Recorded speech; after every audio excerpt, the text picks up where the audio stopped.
Samantala, inanunsyo naman po ng Department of National Defense nitong nakalipas na Miyerkules, Hulyo 3 ang plano nitong i-rehabilitate ang ilang base militar sa bansa. Ito'y para na rin sa paghahanda ng mga paparating na mga bagong military equipment ng AFP. Ayon kay DND Undersecretary for Finance Fernando Manalo, isa sa mga balak ayusin ay ang Naval Base sa Cebu at ang Naval Base na Ramos sa Palawan. Sinabi rin ni Pangulong Aquino na maraming bagong kagamitan para sa AFP ang balak bilhin ng pamahalaan at target ng gobyerno na mabili ang mga ito sa loob lamang ng 5 taon.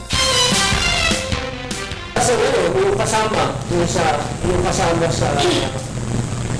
sa 75 ay yung mga facilities na kailangan pag-deliver ang mga equipment. Ibig sabihin, mga hangars, yung mga working facilities ng Navy, may mga kasama dun sa may mga kasama